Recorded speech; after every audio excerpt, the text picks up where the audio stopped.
साथ संगत जी, प्यार से कहना दान निरंकार जी। ये संगत इतने जो उत्साह से सब दूर दूर से आए हैं और वो भाव मन में भक्ति का लेके कि ये निराकार ही जीवन में एक प्राथमिकता है।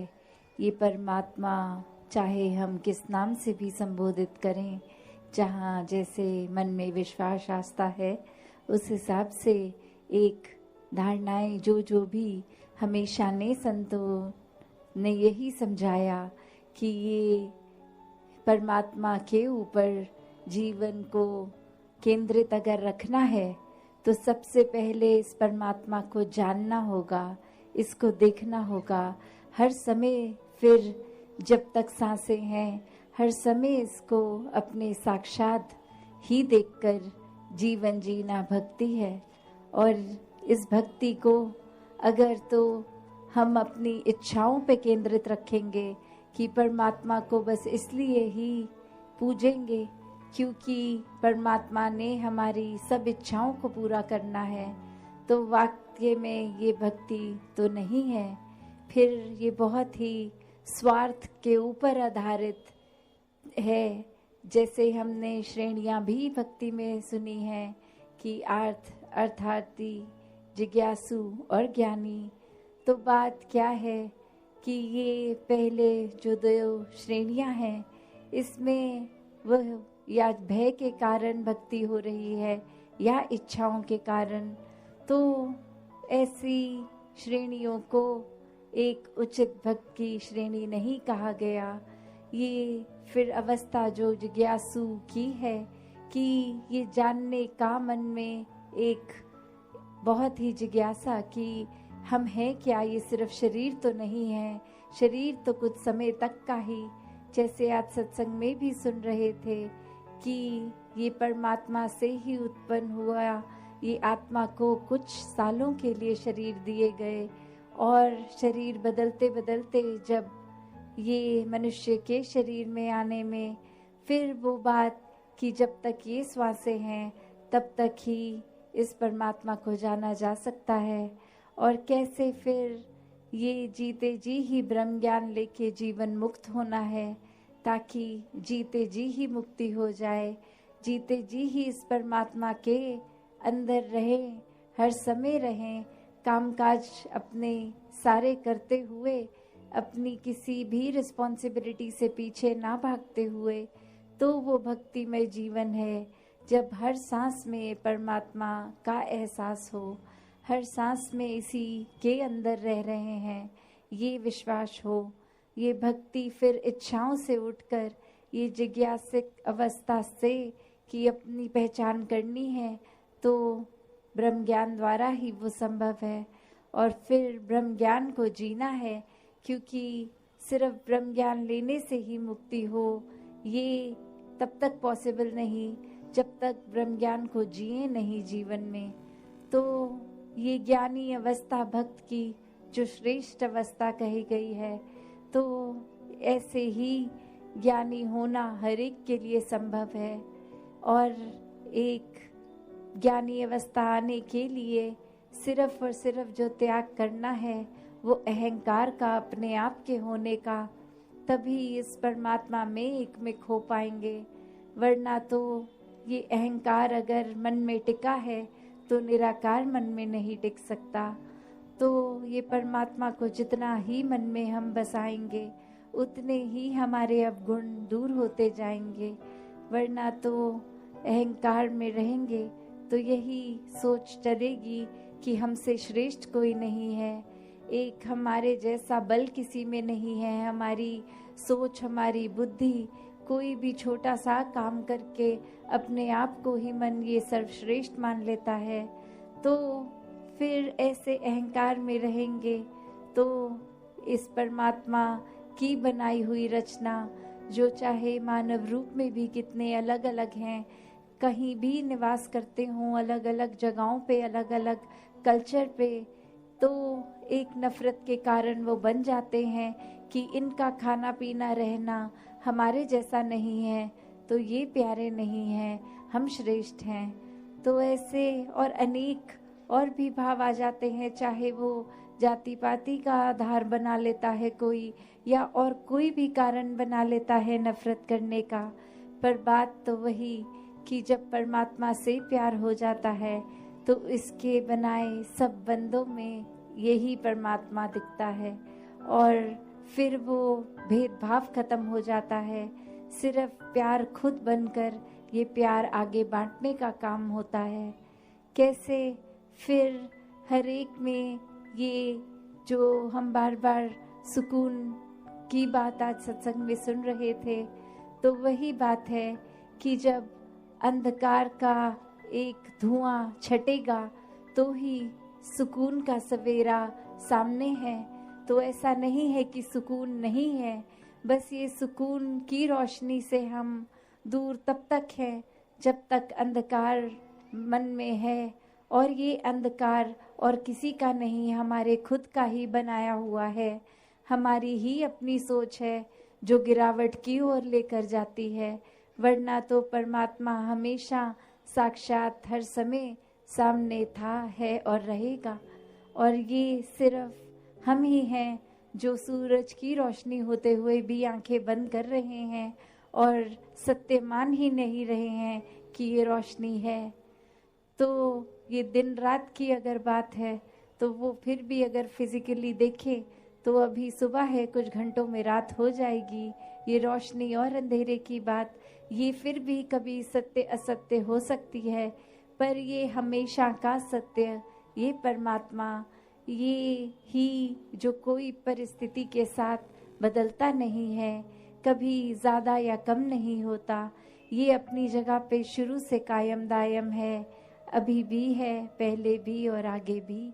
ये किसी भी भाग में खंडित नहीं किया जा सकने वाला, कभी समाप्त ना होने वाला। तो इस परमात्मा के साथ जितना एक मन से नाता जोड़ेंगे, मन के सारे विकार दूर होते जाएंगे। ये अहंकार की भी बात कि अहंकार में आता है जब कोई इंसान, तो वो अपने आप में इतना उलझ जाता है, खुद को ही अपने दिमाग में इतना ऊंचा बनाकर कि फिर और कोई नजर ही नहीं आता। एक दिमाग भी फिर चतुर चालाकियां करने लग पड़ता है।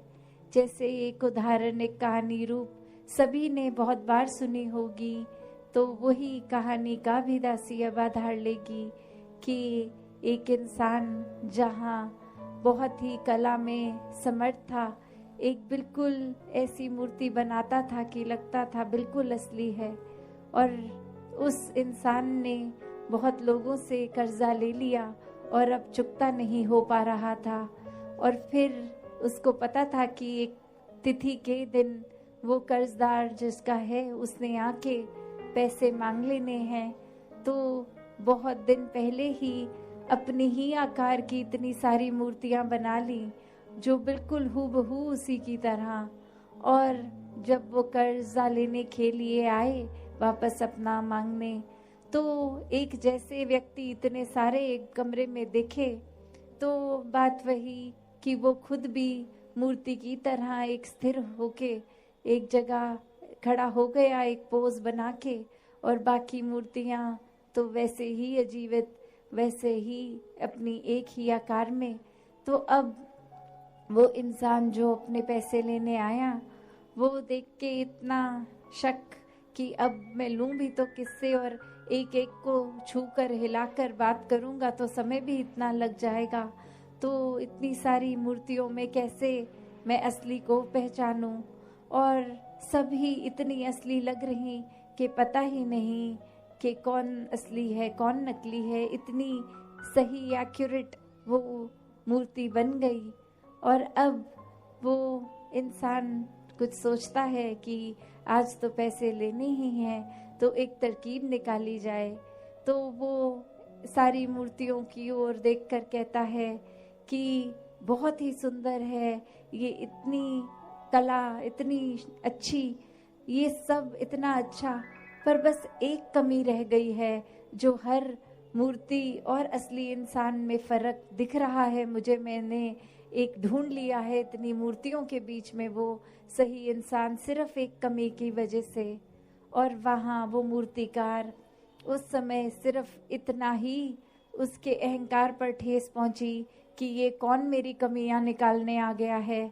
मैंने तो बहुत ही एक असल दिखने वाली मूर्ति बनाई है, कोई कमी नहीं है। और वो बीच में से बोल पड़ता है कि सब बिल्कुल ही असली लग रही हैं, कोई कमी नहीं है, तुम कौन होते हो कमी निकालने वाले। तो फिर वो इंसान कहता है कि आजा, तुझे ही ढूंढ रहा था।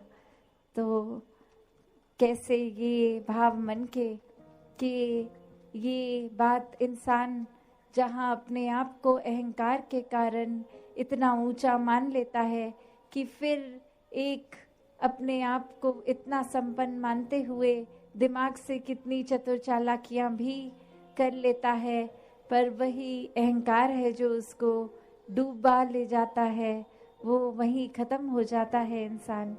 तो कैसे जहाँ वही बात कि ये उदाहरण में तो चलो वो एक घटना की तरह, पर हम अपने जीवन में कितनी बार ऐसा कर लेते हैं, छोटी छोटी चीज़ें भी, कि अगर घर में किसी दिन खाना बना लिया तो घर वालों को ही खिलाया और किसी ने छोटी छोटी कमी निकाल दी, नमक कम है या कुछ भी, तो कैसे वो मन पे ठेस पहुंच जाती है। कैसे वो एक बात आती है कि इतनी मेहनत करके इतना समय लगा के खाया, और फिर मन में भाव वो जहाँ इतने प्यार से खाना बनाया वही एक मन हमारा ही खट्टा हो जाता है। या फिर कोई और उदाहरण कि किसी ने कोई चीज़ भी एक पॉइंट आउट कर दी कि ये हम में ठीक नहीं है, हमें एज अ पर्सन अपने किरदार में ये एक बदलाव लाना है। तो अक्सर इंसान अपने आप का सुधार तो क्या ही करेगा, उस इंसान से ही बातचीत बंद कर देता है कि इसने मेरी कमी बताई कैसे, मुझ में तो कोई कमी नहीं है।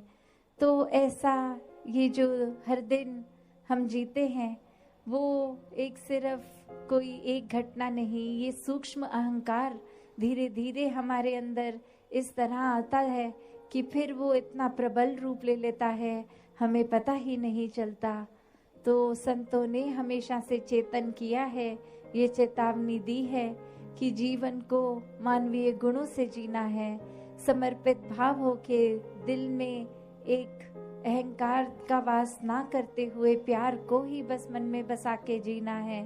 तो ऐसा ही भाव हर किसी का जहाँ बन सकता है और है भी, बस वो अपनी भक्ति हर किसी के हाथ में है कि हमें एक संतमति के अनुसार रहना है या मनमति करनी है। तो जो संतमति के अनुसार जीवन बिता देते हैं वो पूर्ण भक्त बन जाते हैं, जो हमेशा इस ब्रह्म ज्ञान को याद रखते हैं पूर्ण भक्त बन जाते हैं। तो हर कोई जहाँ निराकार को आधार बना के अपना जीवन चलाता रहे, वहीं हर एक ने प्रयास करना है कि अपने जीवन को फिर इस तरह संतों के अनुसार जिएं कि हर समय हमें जो भी मिले उनको भी ये फर्क दिखे कि ये इंसान वाकई ही परमात्मा से जुड़ा है, परमात्मा में ही रहता है। इन्हीं शब्दों से दासी आपसे आज्ञा लेगी। धन्यवाद।